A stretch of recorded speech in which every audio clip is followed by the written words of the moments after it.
하나님 아버지, 인간적인 열심을 내려놓고 내가 바로 예수를 박해한 자임을 아는 성령의 회심으로 사명을 감당하기 원합니다. 오늘 또 말씀하여 주시옵소서. 예수님의 이름으로 기도드립니다. 아멘. 오늘 본문은 유대인 바리새인 청년이자 가장 강력하게 예수님의 제자들을 박해했던 사울이라고 하는 인물의 위대한 추락과 부활 이야기가 나옵니다. 청년 사울은 유대인들이 스데반을 돌로 쳐 죽일 때 그들이 하는 행동을 신학적으로 옹호했던 중요한 인물이었습니다. 사울이 주도한 박해로 예루살렘에 있던 모든 그리스도인들이 예루살렘을 탈출하고 사방으로 흩어져 복음을 전했죠. 열심히 특심인 사울은 흩어졌던 사람들이 이웃나라 다메섹에서 복음을 전한다는 소리를 듣고 그냥 가만히 있을 수가 없습니다. 그래서 그들을 잡아들이기 위해서 길을 났습니다. 사울에게 어떤 일이 닥치게 될까요? 오늘은 사울의 회심에 대해서 살펴보도록 하겠습니다. 첫 번째, 사울의 회심은 회심 전에 무섭고 가치없는 열심을 냅니다.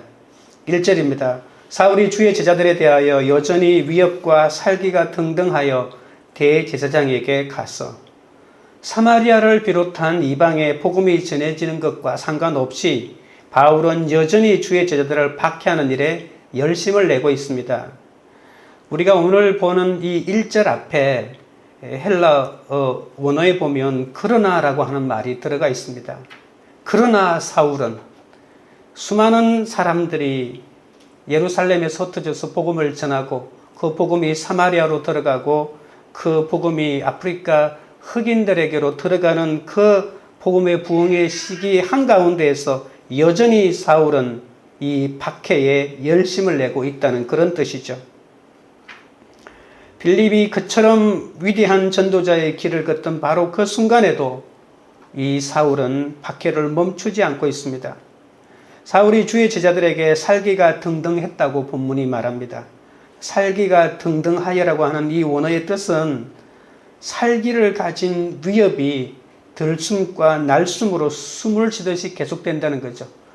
생명이 있는 생명체는 끊임없이 이렇게 호흡을 하는데 그 사울은 숨을 쉴 때 이 위협이 들숨과 날숨이 되어서 숨을 쉬는 것처럼 그는 똘똘 뭉쳐서 이 살기로 위협으로 가득 찬 사람이 됐다는 겁니다. 그러니까 맹수가 살기를 품고 숨을 헐떡이면서 먹잇감을 잡아 먹으려고 위협하며 숨을 내쉬면서 다가오는 모습을 상상해 보십시오. 지금 사울의 모습이 바로 그렇다는 겁니다. 사울은 교회를 잔멸하는 과정에서 자기 손으로 그리스도인을 돌로 쳐 죽이기도 했습니다. 구체적으로 나와 있지는 않지만 이렇게 살기가 등등한데 어찌 사람을 안 죽였겠습니까? 우리가 살펴보았지만 이 잔멸한다고 하는 이 말은 포도원에 뛰어든 멧돼지가 포도원을 마구 짓밟아 온통 쑥대밭으로 만든다는 뜻이거든요. 사울은 마치 야수의 얼굴을 하고 예수의 추종자들을 위협하고 죽이려는 의지가 자신의 이 숨쉬는 살아있는 유일한 원동력이 된 것처럼 그렇게 행동했습니다. 사울은 왜 이렇게 기독교인들에게 살기가 등등하여 적개심을 품고 핍박하였을까요? 원래 사도들이 옥에 갇혔을 때 공회는 그 당시 바리새인 중에 최고의 스승인 가말리엘의 공거대로 교회를 박해하지 않는 것이 좋겠다고 하는 그 공교를 따라서 박해를 멈추었죠. 하지만 사울은 율법에 정통하고 열심히 특심이기 때문에 그냥 넘어갈 수가 없습니다. 예를 들면 신명기 13장 또는 신명기 18장 특히 20절에 보면 이런 말이 있습니다. 만일 어떤 선지자가 내가 전하라고 명령하지 아니한 말을 제 마음대로 내 이름으로 전하든지 다른 신들의 이름으로 말하면 그 선지자는 죽임을 당하리라 하셨느니라. 이 신명기 18장 20절의 이 말을 읽었는데 어찌 그냥 있을 수가 있겠습니까? 사울은 자신이야말로 하나님의 말씀을 실천하는 자라고 생각했습니다. 바리새인 사울의 눈에는 예수와 그 추종자들은 다른 신을 전파하여 하나님에 대한 충성심을 허무는 이단 세력에 불과했습니다. 또 사울은 나사렛 예수가 이단의 앞장이라고 생각했던 이유 중에 하나는 예수가 나무에 달려 죽었지 않습니까? 그런데 이 신명기 21장 23절에는 나무에 달려 죽은 자마다 하나님께 저주받아 죽었다고 말하고 있습니다. 하나님께 저주받아 죽은 예수를 구원자라고 믿고 하나님의 아들이라고 믿고 있으니 어려서부터 율법과 계명을 다 지킨 이 사울이 어찌 스데반 같은 그런 사람과는 차원이 다르지 않겠습니까? 그냥 있을 수가 없었던 겁니다.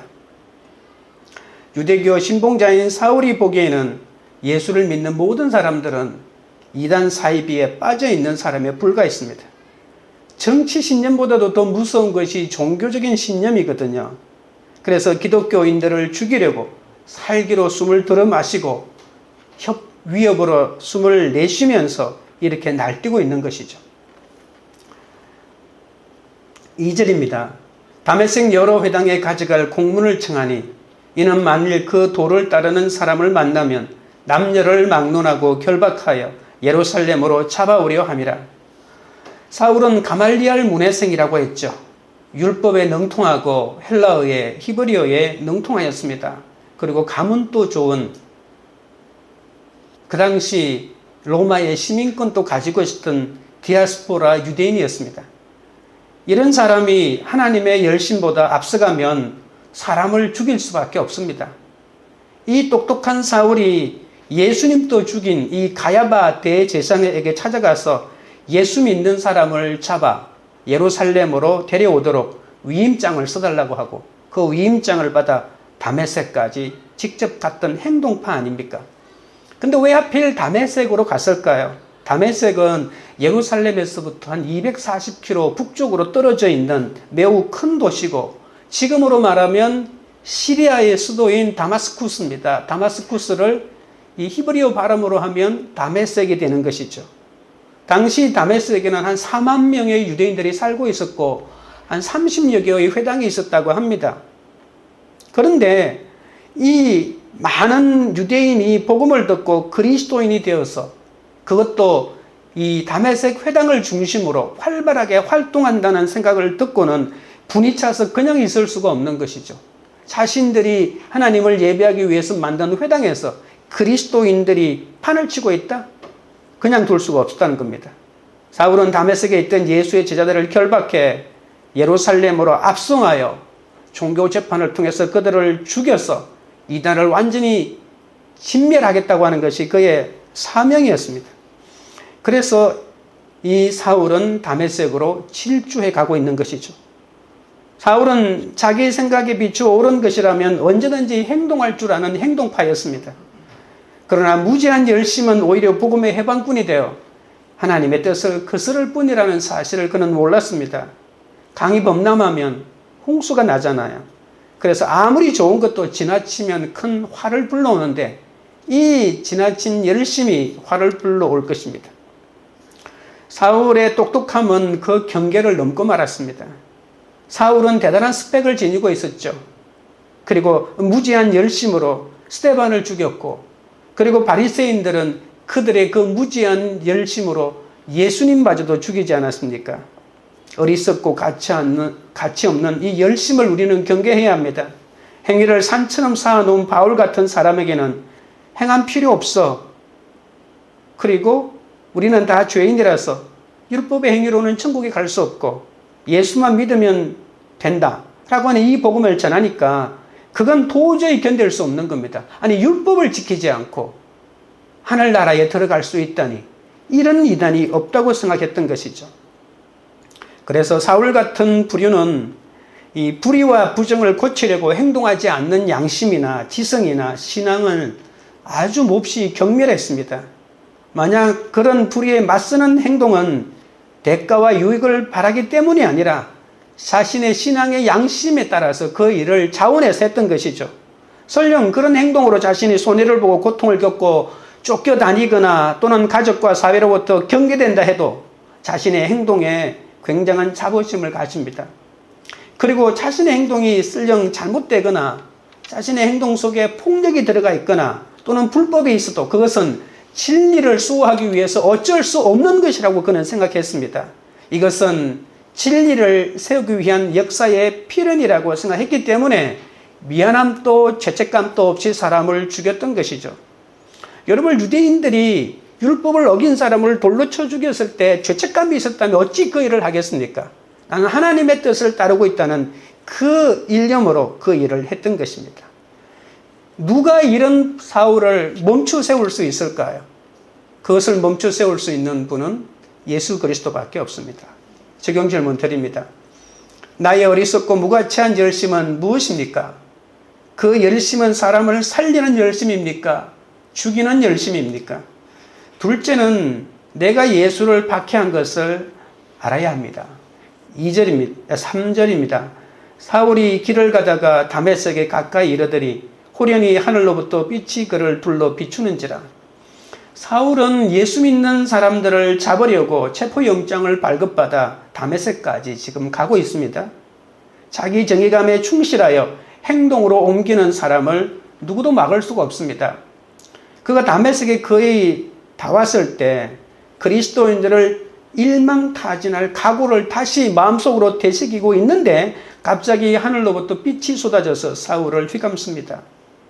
그런데 이때 사울에게 놀라운 극적인 회심이 일어난다고 말합니다. 여러분, 회심은 가장 확실하게 돌이켜 인격의 변화까지 온 것을 말하기 때문에 개종이라고 말하는 것이 더 정확할 것입니다.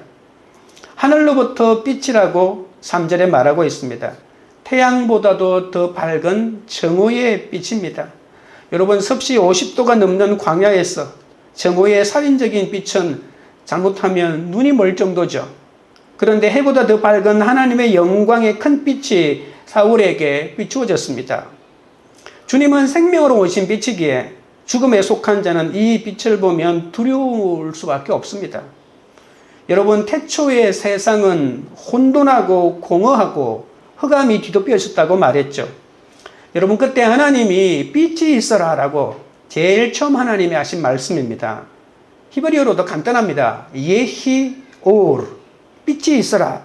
이렇게 하나님이 명령하시자 그 빛에 의해서 혼돈과 공허와 무질서의 질서가 세워지고 창조의 역사가 나타나기 시작했습니다. 하나님의 빛이 임하면 인간의 모든 슬픔과 방황은 끝납니다. 예수 그리스도는 이 땅에 오신 생명의 권한이신 하나님의 빛 아닙니까?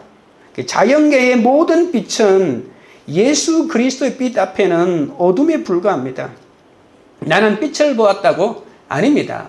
우리는 예수 그리스도를 보기 전에는 아직 참된 빛을 못 본 사람들입니다. 다른 말로 하면 우리는 아직도 캄캄한 어둠 속에 있는 사람에 불과합니다. 그러면서도 참빛을 싫어하고 미워하고 받아들이지 않고 있는 것이죠. 그런데 그 빛 대신 주님께서 다메섹 도상에 사울을 찾아오셔서 그를 새롭게 창조하기 위해서 예히오르라고 지금 말하고 있다는 것입니다.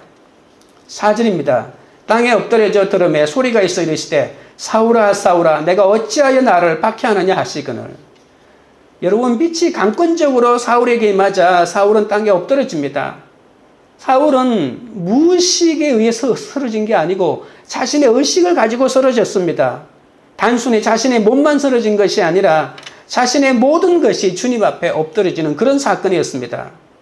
그 엎드려지는 그 순간에 자신의 이름을 부르는 소리를 듣게 됩니다.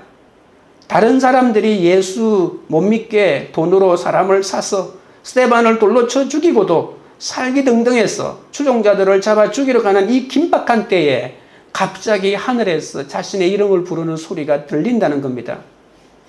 누구도 자기 정의감에 충실한 사울을 막을 수 없었는데 이 사울은 스데반이 성령 충만하여 죽어간 것을 하나님의 역사라고 생각하지 않고 종교적인 감상주의에 빠진 사람이라고 여기지 않았습니까? 그래서 예수쟁이를 잡아 죽여서 이런 종교적인 감상주의에 빠진 이단들을 모두 제거하는 것이 하나님께 영광을 돌리는 유일한 길이라고 생각했던 이 사울을 하나님이 지금 멈추세우고 있는 것입니다. 이것이 바로 하나님의 역사 개입이라고 말할 수가 있습니다. 사울은 이 소리를 듣는 즉시 이 말하는 사람이 누구인지 알았습니다. 근데 지금쯤은 저주를 받아서 지옥불 한가운데서 뒹굴어야 할 예수가 부활하여 영광 가운데서 하나님의 보좌 우편에 앉아 계신 것을 본 것이죠. 그 속에서 자신에게 하시는 말씀을 들었다는 겁니다. 여러분, 그 순간 이 사울이 가졌을 그 충격과 전율을 어떻겠습니까? 그러니 넘어질 수밖에 없었던 것이죠. 사울은 주님이 자신을 사울아 사울아 내가 어찌하여 나를 박해하느냐고 자신의 이름을 2번 부를 때 마음이 녹아져 내렸습니다. 하나님은 아담이 타락했을 때도 이렇게 아담아 아담아라고 이렇게 2번 불렀습니다. 여러분, 성경을 보실 때 왜 2번 불렀지? 이것도 좋은 관찰 질문이죠. 히브리인이 사람의 이름을 부를 때 반복해서 2번 부르는 것은 지극한 친밀감의 표시입니다. 하나님은 사울에게 특별한 관심과 애정이 있는 거죠. 여러분, 교회를 잔멸하는 사울을 이렇게 다정하게 개인적으로 개별적으로 부르고 있다는 사실입니다. 사울아, 너를 그렇게 내가 사랑했고 너를 위하여 십자가에 못 박혔고 내 품으로 돌아와 내 사랑을 받아주기를 그렇게 바랬는데 너는 어찌하여 그 사랑에 반응하지 않고 오히려 나를 핍박하느냐라고 하는 말입니다. 우리는 그렇게 들리지 않던 하늘 소리가 땅바닥으로 추락했을 때 그때 비로소 들린다고 하는 것입니다. 내가 잘 나갈 때는 절대 그 소리가 안 들립니다. 다른 사람 위에 올라가서 호령할 때는 그 소리가 안 들립니다. 엄청난 고압전류에 감전된 사람처럼 이 사울이 자신이 전신이 타들어갈 때 그때서 비로소 하늘의 음성이 들리는데 그 음성이 지금만 나에게 소리치고 있는 것이 아니고 계속해서 나를 불렀다는 사실을 그때서 알게 되는 것이죠. 여러분, 사울의 이 회심에서 본인이 한 일은 아무것도 없습니다. 그냥 살기와 위협이 등등하여 각 집에 들어간 남자를 끌어다 옥에 넘겨서 죽이려고 한 것밖에 없습니다. 그건 여러분이나 저나 마찬가지입니다. 지극히 작은 우리에게 은혜를 주셨다고 고백할 수밖에 없습니다. 내가 잘나서, 내가 종교적인 통찰력이 뛰어나서 내가 내 죄를 보고 먼저 고백했는데 회심이 일어났다고 말할 사람이 있겠습니까? 회심은 이렇게 주님의 은혜로 이루어집니다. 여러분, 회심 장면을 생각하면 우리는 눈물 날 것밖에 없습니다. 5절입니다. 대답하되 주여 누구시니까? 이르시되 나는 내가 박해하는 예수라. 홍두깨를 맞고 야밤에 잠이 깬 사람처럼 의안이 벙벙한 사울은 주여 누구십니까? 나를 이렇게 찾아와서 이렇게 무릎 꿇게 하시고 나를 끄끄신 주님은 누구십니까? 라고 묻습니다. 사울은 당신이라고 하지 않고 주여라고 이렇게 말합니다. 단순히 상대를 높여서 부르는 말이 아닙니다. 예수님이 자신에게 성령으로 오셔서 거부할 수 없는 강력한 신적 권위로 압도하여 자신에게 다가오니까 자신도 모르게 큐리오스, 주여라고 이렇게 말한 것입니다. 그때 주님은 너무나도 명확하게 나는 내가 박해하는 예수라고 말합니다. 여러분, 우리가 말을 할 때 나는 내가 박해하는 예수라 이런 표현을 잘 안 씁니다. 왜냐하면 1인칭과 2인칭이 동시에 강조되고 있는 문장이거든요. 나와 너를 동시에 강조하는 표현 우리 잘 안 씁니다. 둘 중에 말하는 나를 강조하든지 말을 듣는 상대편을 강조하든지 이렇게 하거든요. 그래서 정확한 번역은 나 자신으로 말할 것 같으면 내가 그렇게 박해하는 예수다. 나는 내가 박해하는 예수다. 이렇게 나와 너를 강조하고 있는 것이죠. 여러분, 이 박해하다라고 하는 원어에도 일회적인 행동을 말하는 것이 아니라 사람을 따라다니면서 끈질기게 괴롭히는 것을 말하고 있습니다. 여러분, 사울은 전혀 뜻밖의 대답을 듣고 그의 온몸이 무너져 내립니다. 아마 사울은 주님의 음성을 듣자 성령의 얼굴로 죽은 스데반이 생각났을 것입니다. 예수를 위하여 한 인간이 죽음마저 무릅쓰고 숨이 끊어지는 마지막 순간까지 예수를 쫓는다는 것은, 그러면서 천사의 얼굴을 보여준다고 하는 것은 예수를 부정하던 사울로서는 생각하기도 어려웠습니다. 그런데 스데반이 죽기까지 정언하던 그 예수님이 자신에게 직접 나타나신 겁니다. 아니, 분명히 지옥 아래목에 들어가야 될 사람인데 어째 이렇게 하나님이 되어서 하나님의 음성으로 내게 찾아오는가? 스데반의 정언대로 이 땅에 구원자로 오셔서 인간의 죄값을 대신 치르시기 위해 십자가의 대물로 돌아가셨다가 3일 만에 죽음을 깨뜨리고 부활하신 주님께서 그날 그 시각 그곳에서 사울에게 빛으로 오신 것입니다. 우리는 예수가 그리스도라고 하는 사실이 안 믿어지면 때를 기다려야 합니다. 남녀가 서로 사귀려고 사랑을 할 때도 한 사람은 사랑의 확신이 있지만 한 사람에게 사랑의 확신이 없을 때는 기다려줘야 합니다. 그러면 시간이 지나가면 그 사람이 내 사랑을 확인하고 자신 속에도 사랑이 있는 걸 발견하여 두 사람의 사랑이 완성될 때가 있지 않겠습니까? 말씀이 들릴 때까지 기다려야 합니다. 그런데 이 사울은 오히려 살기 등등해서 죽이려고 하는 게 율법 만능주의 아니겠습니까? 제자들을 박해했던 사울은 스데반의 그 명설교를 듣고도 눈도 깜짝하지 않고 변화되지 않았던 사람 아닙니까? 예수님은 지금도 살아계셔서 이 사울이 교회를 핍박하는 것을 모두 보고 계십니다.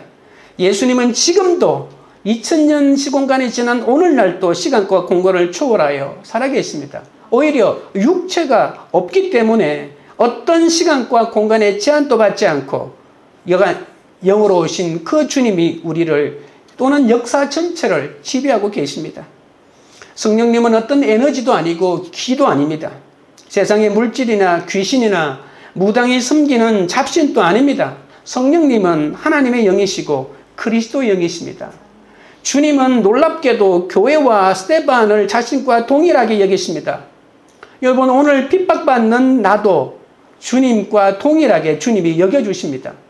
내가 택한 자이기 때문에 하나님은 나를 당신과 동일하게 여겨주고 있다는 것이 얼마나 큰 위로가 되는지 모릅니다.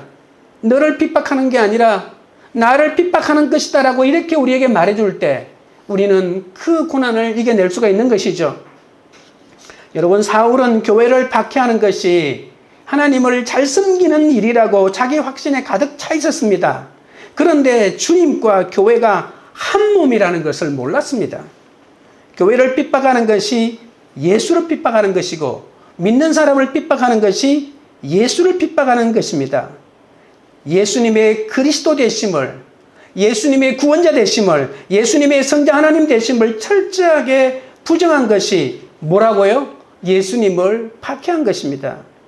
여러분, 우리도 주일에 교회를 찾아 아무리 정성을 다해 예배드린다고 해도 삶의 현장에서 사람이 보지 않는다고 말씀을 어기고 죄를 짓는다면 우리도 삶의 현장에서 주님을 박해한 사람입니다. 또한 우리가 불의한 사람과 함께 한다면 여전히 주님을 박해하고 있습니다. 우리가 아무리 주님을 위해서 열심히 봉사해도 우리의 기득권과 그릇된 욕망을 위해서 불의와 타협하고 불의한 사람들과 야합한다면 그것은 진리를 버리는 것이죠.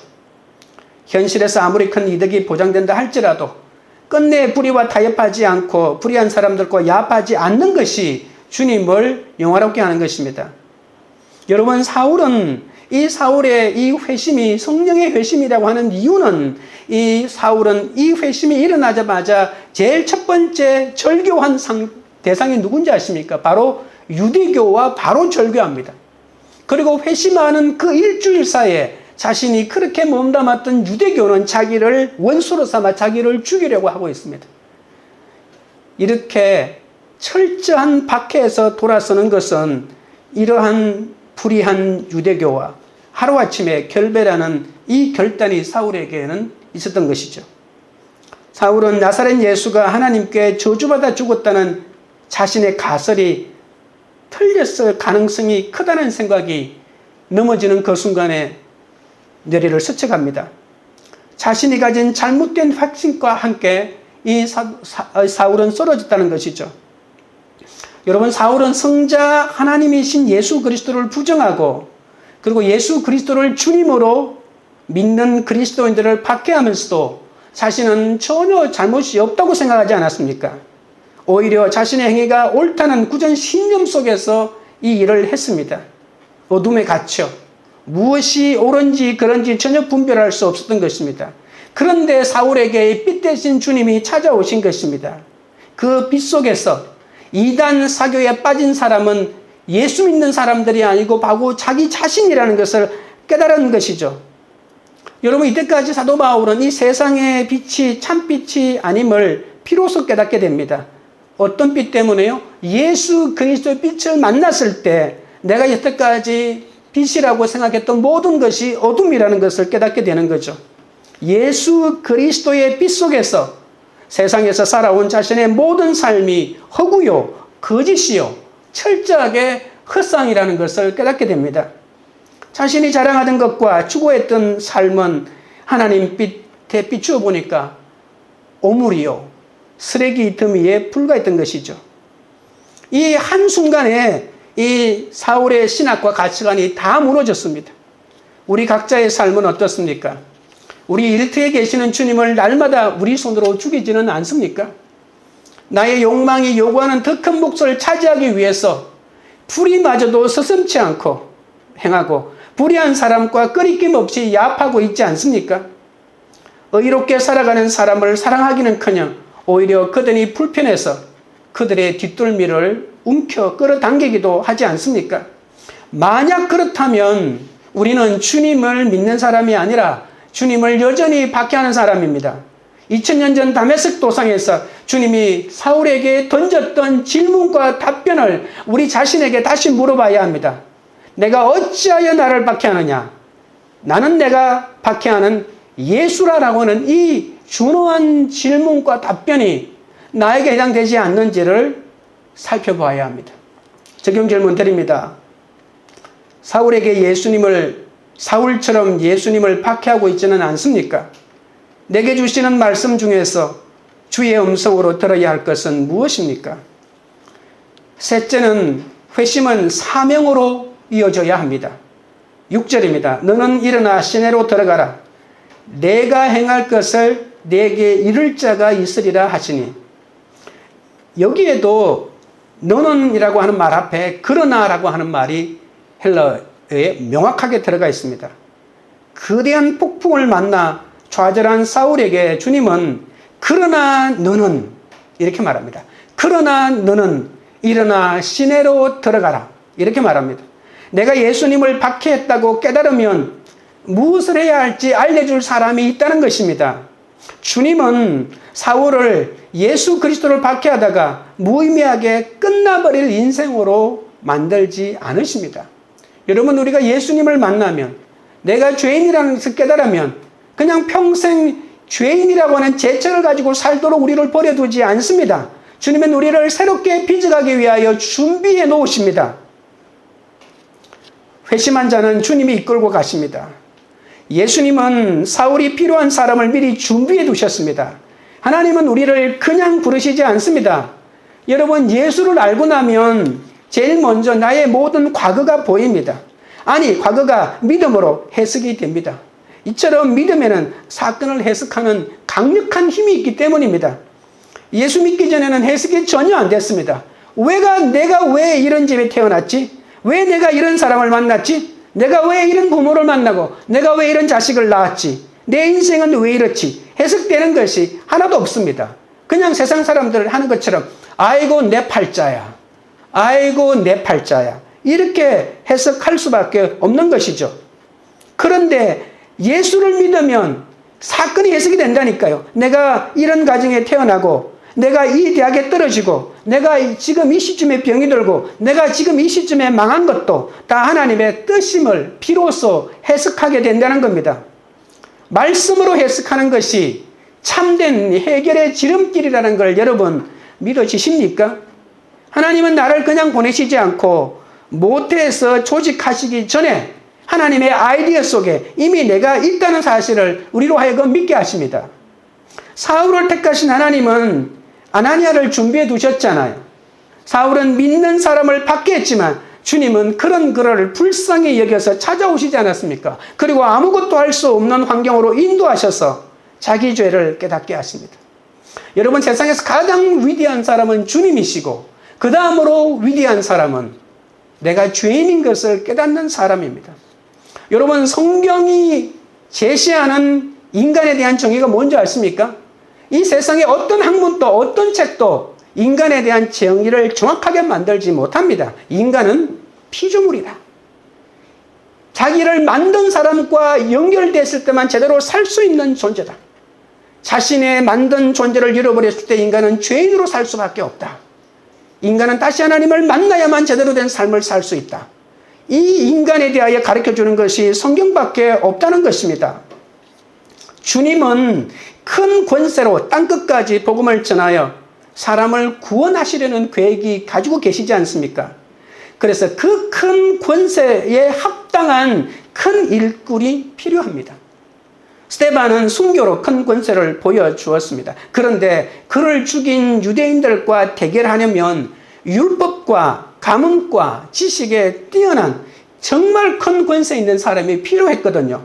그래서 사울을 이렇게 불가항력적으로 부르시고 당신의 소명 가운데로 이끌고 가고 계시는 것이죠.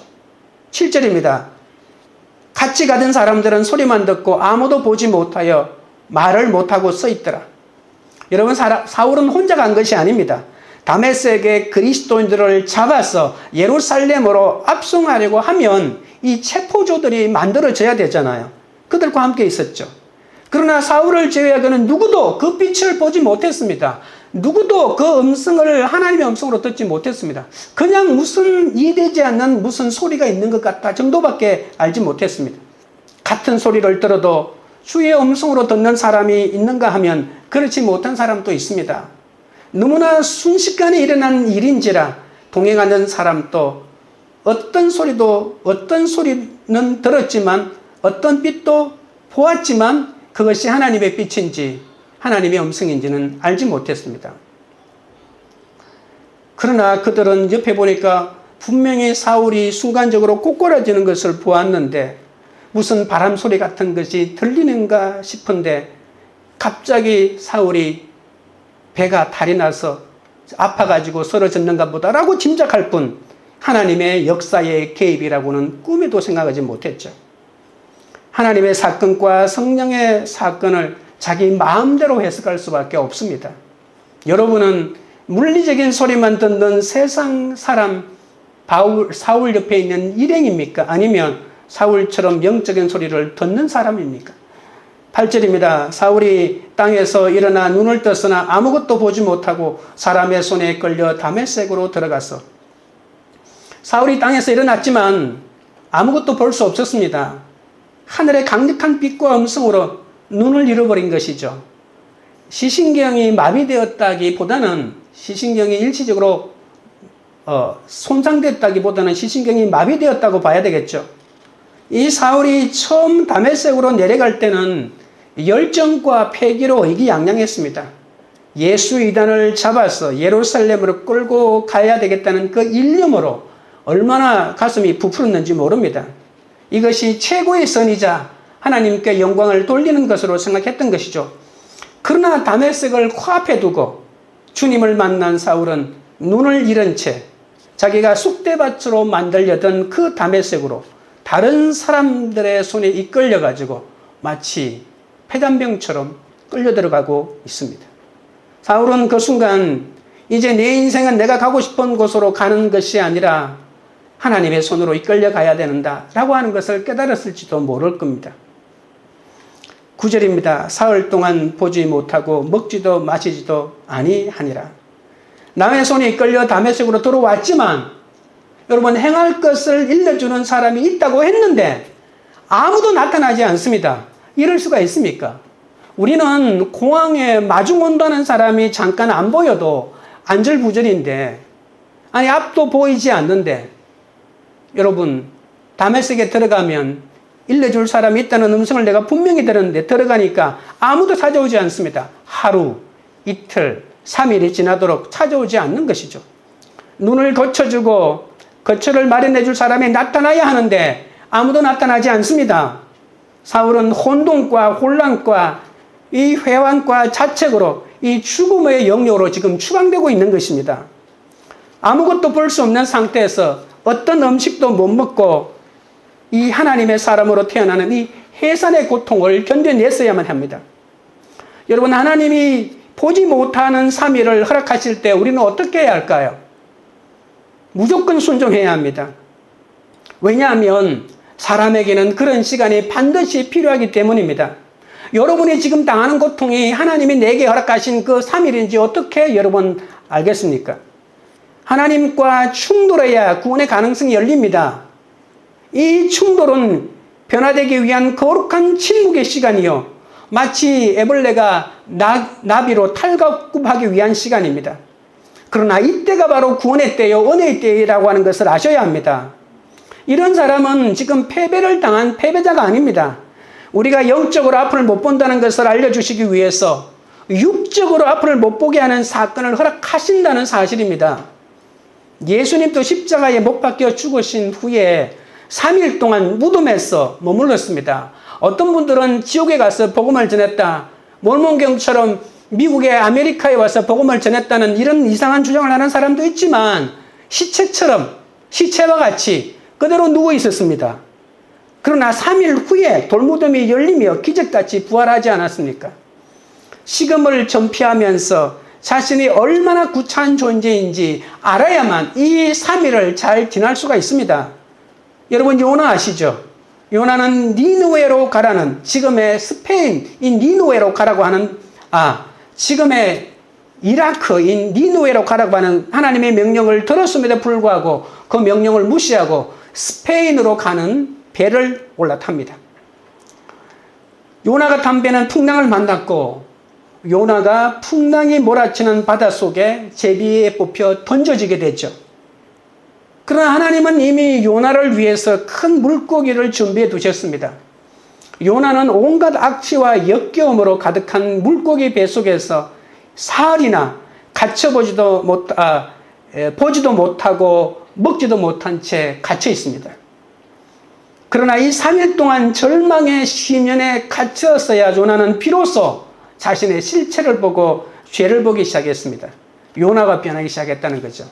여러분, 요나서 1장에 보면 처음에 물고기 뱃속이라고 말할 때 물고기를 남성형으로 표시하다가 조금 뒤에 이제 이 물고기를 여성형으로 이렇게 변화시키거든요.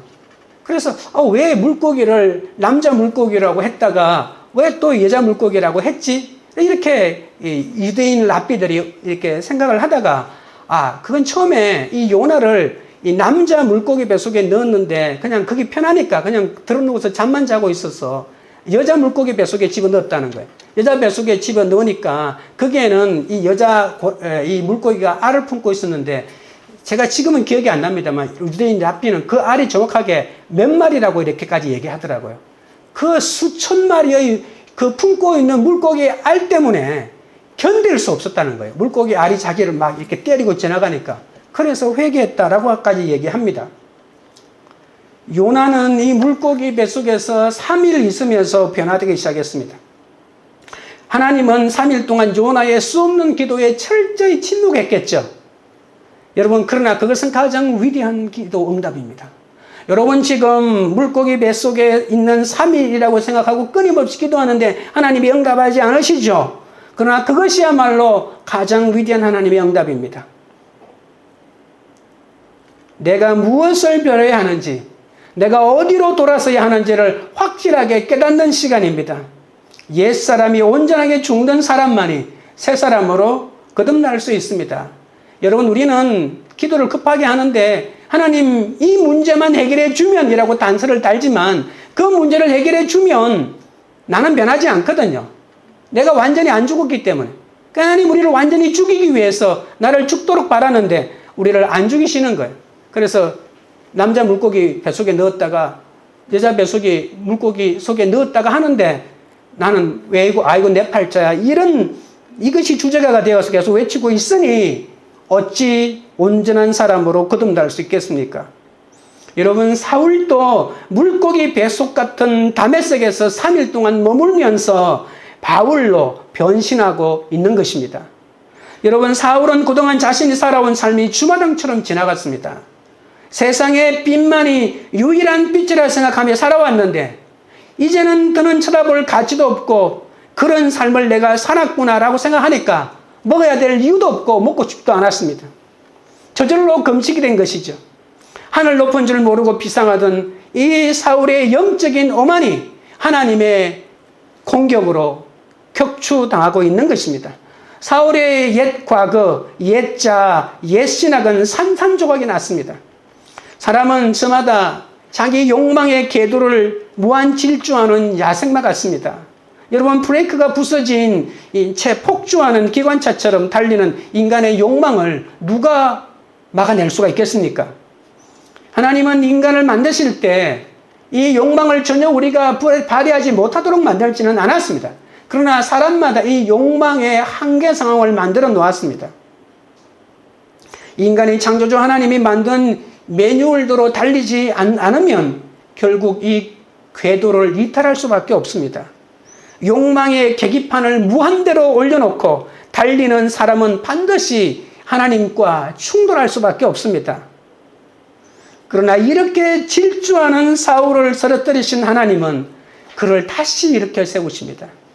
거룩한 광채로 그를 추락시켰지만 다시 회복시키기 위해서 모든 준비를 해 놓으십니다.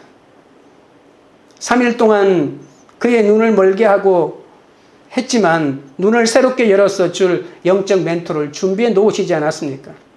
하나님의 빛에 눈이 멀게 되면 이전의 삶의 모든 혼돈과 흑암으로 덮였던 것이 이제는 창조적인 어둠이요 그리고 혼란으로 바뀌게 됩니다. 우리에게도 변신하고 축복되는 그러한 삶이 필요합니다. 세상 가치관에서 벗어나 하늘의 가치관으로 사는 축복이 필요합니다. 땅에서 동물의 본능으로만 살면서 누가 좀 더 많이 버느냐, 누가 좀 더 오래 사느냐, 누가 좀 더 좋은 곳에 사느냐, 누가 좀 더 많은 땅을 가지느냐라고 하는 이런 욕망에서 벗어나야 합니다. 거룩하고 영광스러운 하나님 나라를 바라보는 사람으로 변신해야 합니다. 사울을 부르신 그 주님이 지금 우리도 부르고 계십니다. 거절하는 사람은 하나님이 빛을 보내서 거꾸로지게 하실지도 눈을 멀게 할지도 모릅니다. 나는 이미 거꾸로졌다고요? 이미 눈이 멀었다고요? 그러면 3일을 잘 보내주십시오. 그러나 사랑으로 기다리시는 예수님을 바라보고 예수님을 말씀하시는 예수님을 바라보면 하나님은 반드시 우리를 변화시켜줘서 당신의 사명자로 세우실 겁니다.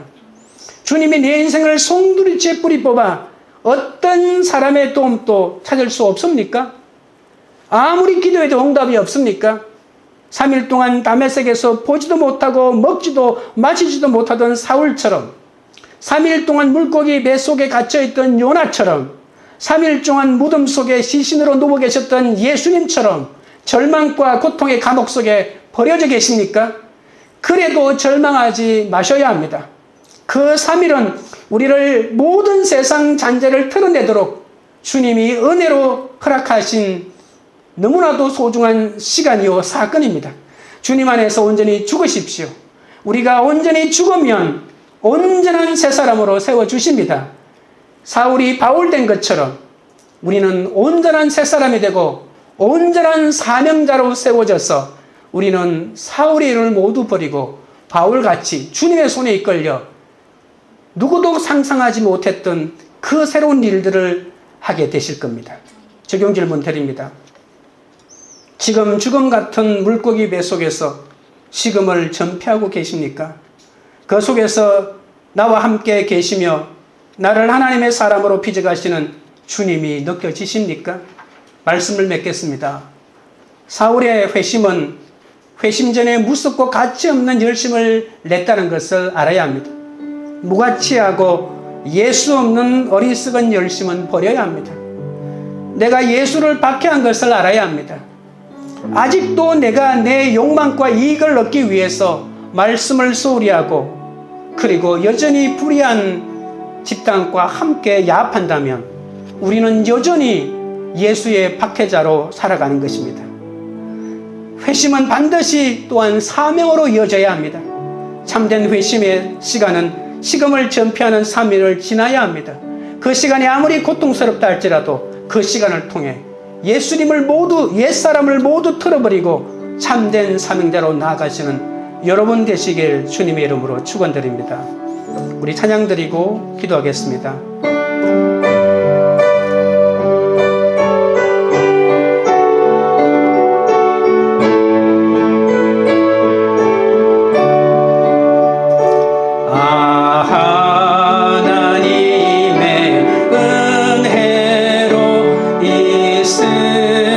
쓸데없는 자 왜 구속하여 주는지 난 알 수 없도다. 내가 믿고 또 의지함은 내 모든 형편 아시는 주님 늘 보해 주실 것은 나는 확실히 아네. 왜 내게 굳세 믿음과 또 복음 주셔서 내 마음이 항상 편한지 난 알 수 없도다. 내가 믿고 또 의지함은 내 모든 형편 아시는 주님 늘 보해 주실 것은 나는 확실히 아네. 왜 내게 성령 주셔서 내 마음을 감동해 주 예수 믿게 하는지 난 알 수 없도다. 내가 믿고 또 의지함은 내 모든 형편 아시는 주님 늘 해주실 것은 나는 확실히 아네. 주 언제 강림하실지 오밤에 온낮에 또 주님 만날 그것도 난 알 수 없도다. 내가 믿고 또 의지함은 내 모든 형편 아시는 주님 늘 보해 주실 것은 나는 확실히 아네. 우리가 기도하실 때 나의 어리석고 무가치한 열심이 얼마나 사람을 죽일 수 있다는 것을 알고 나를 온전히 쳐다보게 달라고 기도하겠습니다. 내가 박해하고 있는 사건과 사람이 예수님이 되지 않도록, 내가 박해하고 있는 사건과 사람이 교회를 박해하는 것이, 교회를 핍박하는 것이 되지 않도록 해달라고 기도하겠습니다. 내가 육의 눈은 떴지만 보지 못하는 일들이 많아서 영적 맹인이 되어 사람을 죽이고 상처 주는 사람이 되지 않도록 기도하시고, 지금 죽음 같은 물고기 배 속에서 식음을 전폐하는 상황이 나를 온전케 하여 사명자로 서시려는 것임을 알고 주님의 음성을 들려 말씀으로 내 죄를 보고 내 고난을 해석하여 사명자로 세워지게 해달라고 주여 세 번 부른 다음에 기도하며 나아가겠습니다. 주여, 주여, 주여. 아버지 하나님, 나의 어리석고 무가치한 열심이 얼마나 사람을 죽일 수 있는지 깨닫게 하여 주옵소서. 아버지 하나님이여, 내가 부리는 열심이 얼마나 위험한 것인지, 아버지 하나님이여, 예수가 있는 열심인지 아닌지를 바라볼 수 있도록 은혜를 허락하여 주시기를 원합니다. 아버지 하나님, 내가 박해하고 있는 사건과 사람이 예수님이 되지 않도록 도와주시옵소서. 내가 박해하고 있는 사건과 사람이 아버지 하나님이여 교회를 핍박하는 것이 되지 않도록 우리 아버지 간에서 은혜를 내려 주시옵소서. 내가 육의 눈은 떴지만 아직도 보지 못하는 일들이 많아서 영적 맹인이 된 채 사람을 죽이고 상처 주는 사람이 되지 않도록 아버지 하나님이여 불쌍히 여겨주시기 원합니다. 지금 죽음 같은 물고기 배 속에서 식음을 전피하고 있는 상황이 나를 온전케 하여 사명자로 서시려는 하나님의 뜻임을 깨닫게 하여 주시고, 아버지 하나님 이 속에서 주님의 음성이 들려 말씀으로 내 죄를 보고 내 고난을 온전히 해석할 수 있도록 주시옵기 아버지 바라원합니다. 하나님 아버지, 사울은 대단한 스펙과 무지한 열심으로 스데반을 죽였고 바리새인들은 창조주 예수님마저 죽였습니다. 예수가 없는 열심은 사람을 죽이는 열심이라고 했습니다. 그런데 나에게도 이런 인간적인 열심이 많이 있습니다. 이 열심으로 생명을 살리지 못하고 오히려 복음의 해방꾼이 되고 하나님의 뜻을 거스를 때가 많았사오니 주여 용서하여 주시옵소서. 헛된 열심으로 위협과 살기로 숨을 쉬면서 가족을 힘들게 하고 이웃을 힘들게 하고 자녀를 힘들게 하여 상처 주었사오니 불쌍히 여겨 주옵소서. 어리석고 가치 없는 예수 없는 열심을 멈추게 하여 주시옵소서. 사람을 살리는 열심을 허락하여 주시옵소서. 아내와 남편이 서로 박해하고 부모와 자녀가 서로 박해합니다. 그러나 박해하는 사람이 내 옆에서 큰 일꾼이 될 수 있다는 것을 보여주셨습니다. 아버지, 우리를 박해하는 사람 앞에서도 스데반처럼 여전한 천사의 얼굴로, 여전한 성령의 얼굴로 끝까지 참고 견디어 아버지 박해하는 이 한 사람을 사명자로 세우는 이 일에 끝까지 우리가 달려갈 수 있도록 붙들어 주시옵소서. 사울에게 정오의 빛과 소리로 찾아오셨던 것처럼 나를 불러주시고 주의 음성을 듣게 하시고 참된 회심을 알아가시는 주님 감사합니다. 사울이 사흘 동안 식음을 전폐하며 오로지 기도의 시간이 필요했던 것처럼 아무것도 보지 못하게 하시는 이 3일을 우리 가운데 허락하셨사오니 아버지 하나님 무조건 순종하게 하시고 오히려 내 죄를 보고 사명자로 거듭나는 거룩한 시간이 되도록 인도하여 주시옵소서.